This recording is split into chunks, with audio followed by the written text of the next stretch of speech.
love you forever and ever and ever.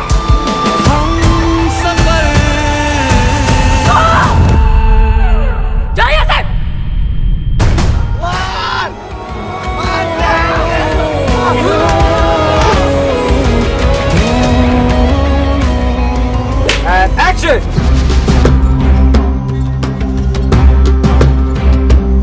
तो finally दोस्तों, अब तक तो आपने अहान पांडे और अनीत पद्दा की न्यू मूवी सैयारा को तो देख ही चुके होंगे। और अगर आपने अभी तक इसे नहीं देखा है और अगर आपको आशिकी 2, एक विलन, धड़क और सनम तेरी कसम जैसी फिल्में देखना पसंद है तो आपको ये मूवी एक बार जरूर देखना चाहिए, क्योंकि ये मूवी आपको वही सेम थिंग फीलिंग करवाएगी जो आपको इन सब फिल्मों को देखते टाइम हुआ था, जिसमें हमें एक स्ट्रगलिंग सिंगर कृष कपूर की कहानी को दिखाया जाता है जो अपनी आवाज की दम पर अपनी पहचान बनाना चाहता है।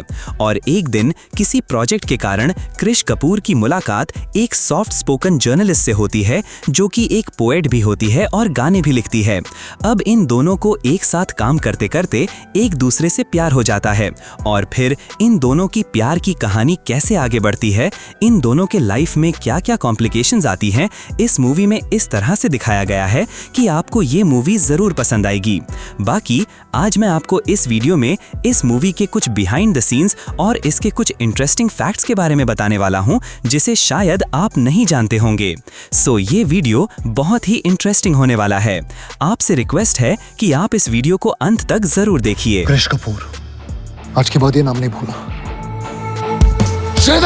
नंबर 1, सैयारा इस साल की सबसे बेस्ट रोमांटिक मूवी होने वाली है, जो कि रिलीज के पहले ही दिन एक नहीं, दो नहीं, बल्कि 30 फिल्मों का रिकॉर्ड तोड़ दिया है, जिसमें सितारे ज़मीं पर, जाट, केसरी 2 और रेड जैसी कई बड़ी बड़ी फिल्में शामिल हैं, जिसकी शूटिंग सितंबर 2024 में स्टार्ट कर दिया गया था और इस मूवी की पूरी शूटिंग लगभग 6 महीने यानी कि मार्च 2025 तक कंप्लीट कर लिया गया। जैसा कि आप इस सीन में देख सकते हैं कि कैसे सब लोग इस मूवी के क्लाइमैक्स वाले सीन की शूटिंग कंप्लीट करने के बाद सैयारा सॉन्ग पर मस्ती कर रहे हैं।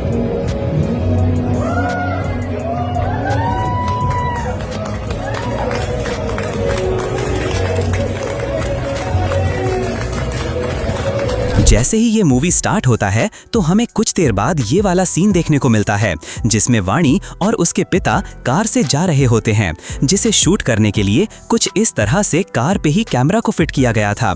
फिर इसके जस्ट बाद इसी सीन में अहान पांडे को बाइक पे सिगरेट पीते हुए दिखाया जाता है और आप यहाँ पे देख सकते हैं कि कैसे इस फिल्म के स्टंट डायरेक्टर एक्टर को उनके इस सीन को करने के लिए समझा रहे हैं। हालांकि जहाँ पे भी ये बाइक को बहुत स्पीड में चलाने वाला सीन था उसके क्लोजअप शॉट्स के लिए तो अहान पांडे से ही शूट कराया गया, लेकिन जिस भी बाइक सीन में हमें अहान पांडे का चेहरा नहीं दिखता है उस सीन को अहान पांडे के इस बॉडी डबल से शूट कराया गया था। और फिर इसके बाद हमें इस मूवी का फर्स्ट सॉन्ग एक धुन सुनने को मिलता है, जिसका कॉम्पोजिशन मिथुन शर्मा ने किया है और इस गाने को अरिजीत सिंह ने गाया है, जिसे आप यहाँ पे शूट होते देख सकते हैं कि कैसे इसकी शूटिंग के लिए मेकर्स ने रियल में आर्टिफिशियल बारिश करवाई थी। और फिर आप अहान पांडे और अनीत को एक साथ एक बाइक पे कुछ इस तरह से देखते हैं, जिसकी शूटिंग के लिए बाइक को कुछ इस तरह से गाड़ी में बांधकर स्टेबल किया गया था ताकि दोनों एक्टर अपनी एक्टिंग पे ध्यान दे, ना कि बाइक चलाने पे। और अब उस मनाली वाले सीन को शूट होता हुआ देख सकते हैं जिसमें कृष को फाइनली वाणी मिल ही जाती है, जैसा कि आप यहाँ पे देख सकते हैं। और फिर यहाँ पे अहान और अनीत को शूटिंग सेट पर ही मस्ती करते हुए देख सकते हैं। नंबर 2, जैसा कि हम सब जानते हैं कि बॉलीवुड इंडस्ट्री रीमेक फिल्में बनाने में काफी इंटरेस्टेड रहती है, क्योंकि उनको एक हिट फिल्म और उसकी स्टोरी बनी बनाई मिल जाती है। बस उसमें एक्टर्स को रिप्लेस करके थोड़े बहुत चेंजेस करके फिल्में बनानी होती हैं और पैसे कमाने होते हैं। और सेम यही इस मूवी के साथ भी हुआ है, क्योंकि इस मूवी की कहानी भी Korean movie a moment to remember से काफी मिलती जुलती है, जो जो कि 2004 में रिलीज हुई थी। जैसे कि सैयारा में लीड एक्टर यानी कि आहान पांडे एक स्ट्रगलिंग सिंगर होता है जो अपनी आवाज की दम पर कुछ करना चाहता है, तो वही अ मोमेंट टू रिमेंबर में लीड एक्टर स्ट्रगलिंग कारपेंटर होता है जो एक सक्सेसफुल आर्किटेक्चर बनना चाहता है। और इन दोनों फिल्मों में लीड एक्ट्रेस को वही सेम बीमारी होती है, यानी कि भूलने की। यहाँ तक कि इन दोनों फिल्मों में लीड एक्ट्रेस की बैक स्टोरी भी सेम ही है। जैसे कि सैयारा में वाणी का बॉयफ्रेंड कोर्ट में शादी करने के लिए नहीं पहुंचता है और एक दिन अचानक से वो उसकी कंपनी में उसका बॉस बन के आ जाता है जिसमें वो काम करती है। तो वही इस मूवी में भी लीड एक्ट्रेस अपने बॉयफ्रेंड से शादी करने के लिए अपने घर से भागकर रेलवे स्टेशन पर इंतजार कर रही होती है, पर इसमें भी इसका बॉयफ्रेंड रेलवे स्टेशन पर नहीं आता है। और सेम उसी तरह एक दिन इसका भी बॉयफ्रेंड उसकी कंपनी में आ जाता है और उसे समझाने की कोशिश करता है। मगर इस फिल्म के मेकर्स का कहना है कि इस फिल्म की कहानी पूरी तरह से ओरिजिनल है, ये मूवी किसी मूवी का रीमेक नहीं है। बाकी अगर आपने इन दोनों मूवी को देखा है तो आपको क्या लगता है, आप मुझे कमेंट में जरूर बताएं।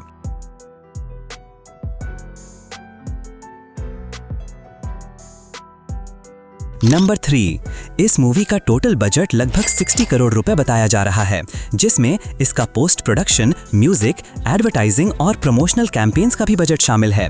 और इस मूवी ने 3 दिनों में ही लगभग 83 करोड़ की कमाई कर चुका है। और जिस तरह से इस मूवी की हाइप बनी हुई है और लोगों को पसंद आ रही है, उस हिसाब से ये मूवी बहुत जल्द ही 150 से 200 करोड़ इजीली कमा लेगी। पर क्या आप जानते हैं कि इस मूवी में काम करने के लिए इसके लीड एक्टर्स ने कितने पैसे लिए हैं? हालांकि इस मूवी के दोनों लीड एक्टर्स आहान पांडे और अनीत पद्दा, इस मूवी से दोनों ने अपना बॉलीवुड डेब्यू किया है और ऐसा कहा जा रहा है कि इन दोनों एक्टर्स को शायद 3 से 5 करोड़ रुपए मिले होंगे, क्योंकि यशराज फिल्म्स न्यू कमर्स को, फ्रेश फेसेस को इतने ही पैसे देते हैं। नंबर 4, अगर आपने इस मूवी को देख लिया है तो आपको इसकी कहानी आशिकी 2 से काफी मिलती जुलती लगी होगी, क्योंकि इसमें सेम वही आशिकी 2 वाली ही इमोशन है। जैसे कि ये मेरी काम की जगह है, बड़ी मुश्किल से मुझे ये नौकरी मिली। इतना पियोगे तो मुझे इस भीड़ में पहचानोगे कैसे? वो लेट नाइट तक काम नहीं कर सकती, 8:30 तक मुझे घर पहुंचना होगा। मुझे पैसिव स्मोकिंग से प्रॉब्लम है, तो आई एम नॉट कंफर्टेबल। अब चलो हम धीरे धीरे बेहद से। जब इस फिल्म की स्क्रिप्ट लिखी जा रही थी तो स्टार्टिंग में इसे आशिकी 3 नाम दिया गया था और इसको लेकर सारी तैयारियां भी हो गई थीं और आशिकी 3 नाम से इस मूवी का अनाउंसमेंट भी होने वाला था। बट अनफॉर्चुनेटली उसी टाइम किसी बात पर मुकेश भट्ट और भूषण कुमार के बीच बहस हो गई और ये फिल्म आशिकी 3 के नाम से नहीं बन पाई, क्योंकि 1990 वाली आशिकी फिल्म को महेश भट्ट ने डायरेक्ट किया था और भूषण कुमार के फादर गुलशन कुमार ने प्रोड्यूस किया था। और 2013 वाले आशिकी 2, जिसमें आदित्य रॉय कपूर और श्रद्धा कपूर लीड रोल में थे, इसको मोहित सूरी ने डायरेक्ट किया था और T series and Bhatt camps ने प्रोड्यूस किया था। और ये आगे चलकर आशिकी 3 भी बनाने वाले थे, लेकिन इन दोनों के बीच बात नहीं बनी।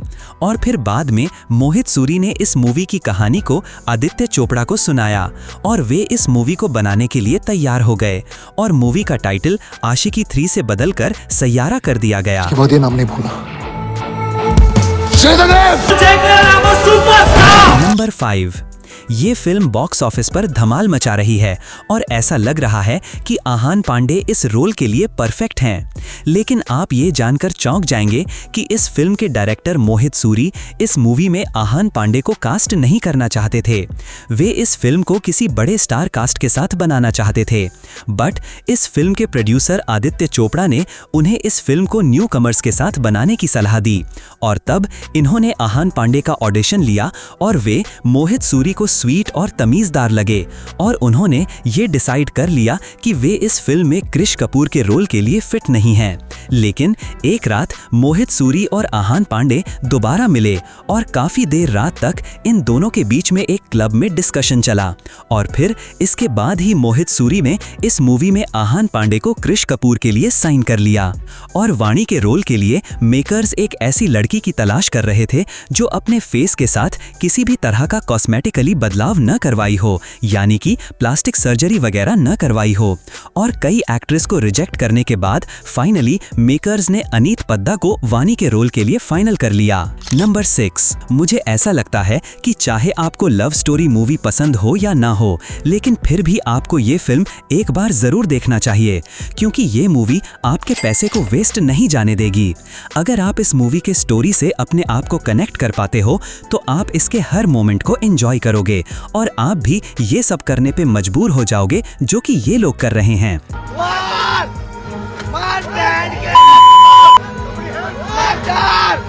मोहब्बत की तो मोहब्बत मलाई मार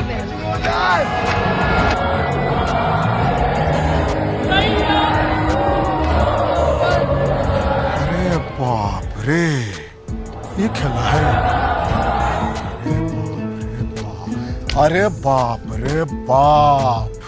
और अब इस चच्चा को देखिए जो इस मूवी से ऐसे कनेक्ट हो गए हैं कि ये अपनी पलकें भी नहीं झपका रहे हैं। और अगर फिर भी आप इस मूवी की स्टोरी से अपने आप को कनेक्ट नहीं कर पाते हो तो आपको उन्हीं सब के एक्शन और रिएक्शन को देखकर बहुत मजा आएगा जिन्हें ये फिल्म उनके दिल पे लगी है। मूवी देख लेने दे, चुप हो जा।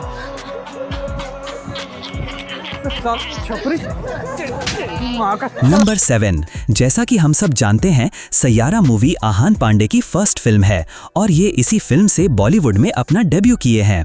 पर आप ये जानकर चौंक जाएंगे कि इनका डेब्यू इससे पहले ही एक सुपर हीरो वाली फिल्म से होने वाला था, जिसमें आहान पांडे एक सुपर हीरो का रोल करने वाले थे और अजय देवगन विलन का रोल करने वाले थे। लेकिन कोरोना की वजह से ये प्रोजेक्ट टलता रहा और आखिर में इस प्रोजेक्ट को बंद कर दिया गया। तो फाइनली दोस्तों, अगर आपको अपने लाइफ में एक बार भी किसी लड़की से प्यार हुआ है तो मूवी आपके लिए है। आपको ये मूवी एक बार जरूर देखना चाहिए। बाकी इस मूवी को देखने के बाद मैं ये जरूर कहना चाहूंगा कि she is going to be new national crush. आपको क्या लगता है, आप हमें कमेंट में जरूर बताएं। तो चलिए, this is end of this video. अगर आपको ये वीडियो पसंद आया हो तो do like this video, share, comment and don't forget to subscribe VFX वाला।